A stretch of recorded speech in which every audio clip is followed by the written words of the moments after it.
தரணி வாழ் தமிழர்களின் இதய ஒலி தமிழன் 24.com.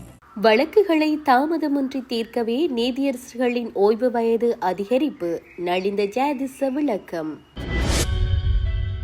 எங்கள் காணிகளை மீள கையளியுங்கள். தையட்டியில் காணி உரிமையாளர்கள் போராட்டம்.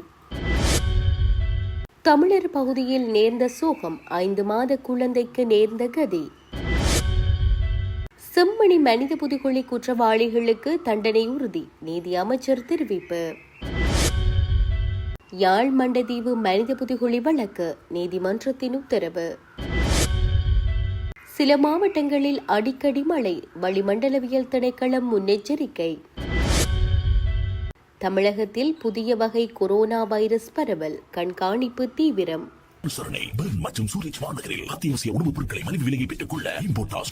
தொடர்பென விரிவான செய்திகள். சப்ரகமுவ மற்றும் மேல் மாகாணங்களிலும் அத்துடன் கண்டி, நுவரெலியா, காலி மற்றும் மாத்தறை மாவட்டங்களிலும் அடிக்கடி மழை பெய்யக்கூடும் என வளிமண்டலவியல் திணைக்களம் எதிர்வு கூறியுள்ளது.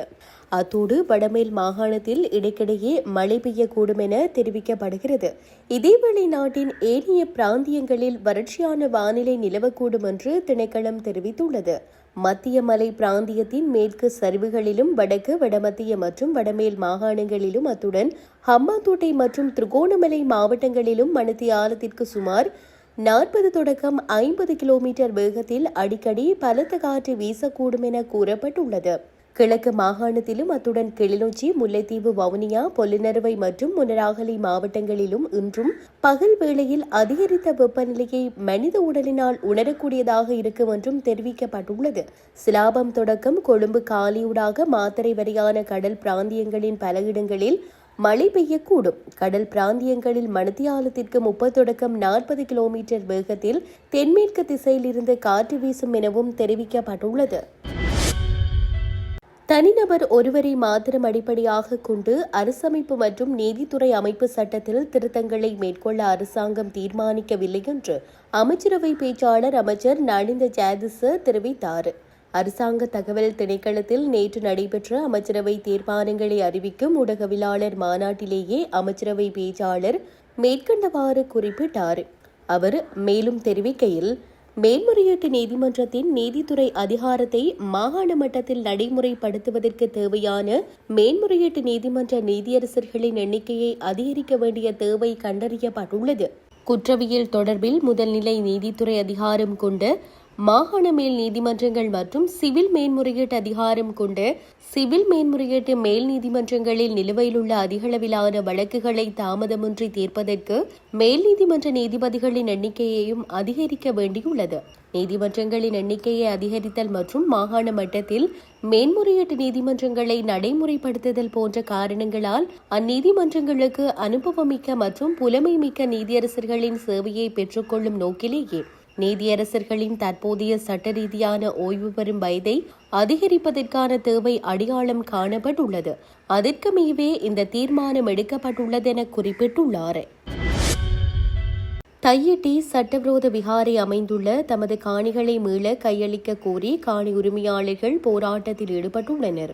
குறித்த விகாரை அமைந்துள்ள காணி மற்றும் அதனை சூழவுள்ள காணிகளான தனியார் காணிகளை காணி உரிமையாளர்களிடம் மீள கையளிக்க வேண்டும் என காணி உரிமையாளர்கள் ஒவ்வொரு பௌர்ணமி தினத்திலும் போராட்டத்தை முன்னெடுத்து வருகின்றனர்.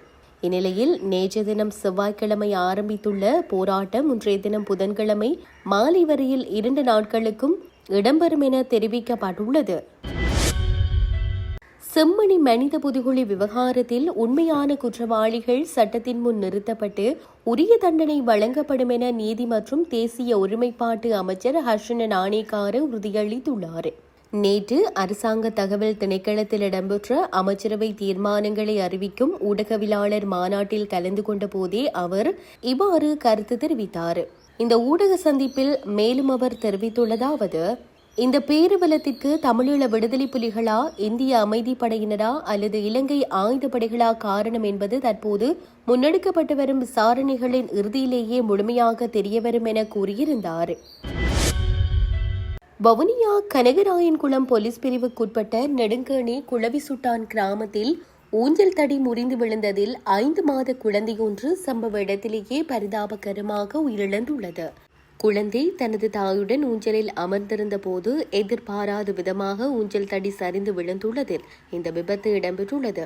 இதில் படுகாயமடைந்த 5 மாத குழந்தை சம்பவ இடத்திலேயே உயிரிழந்ததுடன் குழந்தையின் தாய் சிறு காயங்களுக்கும் உள்ளாகியுள்ளார். உயிரிழந்த குழந்தையின் சடலம் உடற்கூற்று பரிசோதனைக்காக வவுனியா மாவட்ட பொது வைத்தியசாலையின் பிரேத அறையில் வைக்கப்பட்டுள்ளது. இந்த சம்பவம் தொடர்பாக கனகராயன்குளம் போலீசார் மேலதிக விசாரணைகளை மேற்கொண்டு வருகின்றனர். மண்டைதீவு படுகொலையின் வழக்கு விசாரணைக்காக எடுத்துக் கொள்ளப்பட்ட நிலையில் மீண்டும் எதிர்வரும் செப்டம்பர் 22ஆம் தேதிக்கு ஒத்திவைக்கப்பட்டுள்ளது. மண்டைதீவு புதைகுழி தொடர்பான வழக்கின் விசாரணை நேற்று ஊர்காவற்றுறை நீதிமன்றில் நீதவான் அனீபா ரஜீவ் முன்னிலையில் எடுக்கப்பட்ட போது யாழ் மாவட்ட குற்றத்தடுப்பு காவல்துறையினரால் மேலதிக சான்றுகள் சமர்ப்பிக்கப்பட்டது.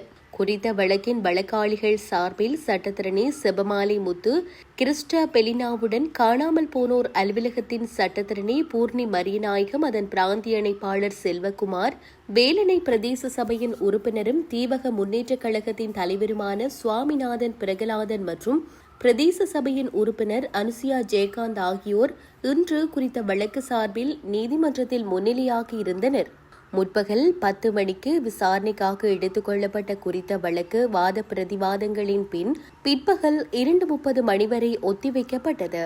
பிற்பகல் 2:30 மணிக்கு மீண்டும் விசாரணைக்காக எடுத்துக் கொள்ளப்பட்ட குறித்த வழக்கின் போது வழக்காளிகளின் சார்பில் ஆஜரான சட்டத்தரணிகளால் குறித்த விடயம் தொடர்பில் அடையாளப்படுத்தப்பட்ட இடத்திற்கு காவல்துறை பாதுகாப்பு வழங்க நடவடிக்கை எடுக்க வேண்டும் என்றும் அடையாளப்படுத்தப்பட்ட குறித்த காணியின் உரித்து யாருடையது என்பதை உறுதி செய்து அறிக்கை பெற்றுக் கொள்ள வேண்டும் என்று கிராம சேவகர், பிரதேச செயலர், பிரதேசத்தின் தவிசாளர், வழக்கின் சார்பானவர்கள், சட்ட விசாரணை அதிகாரி, போலீசார், பிரதேச முக்கியஸ்தர்களுடன் கலந்துரையாடல் நடத்த ஆவணை செய்யுமாறு நீதிமன்றத்தில் கோரிக்கை முன்வைத்தனர். அத்துடன் சட்ட விசாரணை அதிகாரியின் அறிக்கை கிடைத்ததும் அகழ்விற்கான நிதி திரட்டலுக்கு துறைசார் அமைச்சிடம் கோரிக்கை விடுத்து நிதி பெற்றுக்கொள்ள ஏற்பாடு செய்யப்படும் என்றும் சுட்டிக்காட்டியிருந்தனர். முன்வைக்கப்பட்ட வியாக்கியானங்களை அடுத்து குறித்த வழக்கு வரும் செப்டம்பர் 22ஆம் தேதிக்கு ஒத்திவைக்கப்பட்டது. முன்பதாக கடந்த வருடம் செப்டம்பர் மாதம் 4ஆம் தேதியன்று குறித்த சம்பவத்தில் தனது மகனை பறிகொடுத்த 81 வயதுடைய ஸ்டீபன் மரில்டா என்பவர் மற்றும் வேலணை பிரதேச சபையின் உறுப்பினரும் தீவக முன்னேற்றக் கழகத்தின் தலைவருமான சுவாமிநாதன் பிரகலாதன் ஆகியோரால் ஊர்காவற்றுறை காவல் நிலையத்தில் முறைப்பாடு செய்யப்பட்டது. இந்நிலையில் இந்த வழக்கு கடந்த 17/9/2025 அன்று ஊர்காவற்றுறை நீதவான் நீதிமன்றத்தில் விசாரணைக்கு எடுக்கப்பட்டமை குறிப்பிடத்தக்கது. இந்தியா தமிழகத்தில் ஒமைக்ரான் வகையை சேர்ந்த RF5 கொரோனா வைரஸ் பரவல் உறுதி செய்யப்பட்டுள்ளதாகவும், இருப்பினும் பொதுமக்கள் அச்சப்பட தேவையில்லை எனவும் தமிழக சுகாதாரத்துறை தெரிவித்துள்ளது.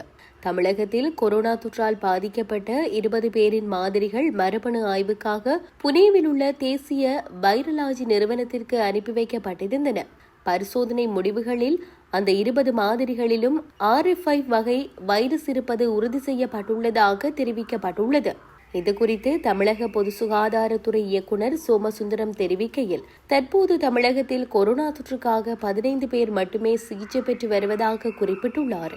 காய்ச்சல், இருமல், தொண்டைவலி, மூச்சு திணறல் போன்ற அறிகுறிகள் காணப்பட்டால் உடனடியாக அருகிலுள்ள அரசு மருத்துவமனையை அணுகுமாறும் அவர் பொதுமக்களுக்கு அறிவுறுத்தியுள்ளார். மேலும் உடல்நலம் பாதிக்கப்பட்டவர்கள் மக்கள் அதிகமாக கூடும் இடங்களில் முகக்கவசம் அணிவதுடன் கைகளை அடிக்கடி சுத்தம் செய்து கொள்ள வேண்டும் எனவும் அறிவுறுத்தப்பட்டுள்ளது. 65 வயதிற்கு மேற்பட்டோர், கர்ப்பிணிகள் மற்றும் நோய் எதிர்ப்பு சக்தி குறைவாக உள்ளவர்கள் பெரிய கூட்டங்களை தவிர்க்குமாறும் சுகாதாரத்துறை கேட்டுக் கொண்டுள்ளது.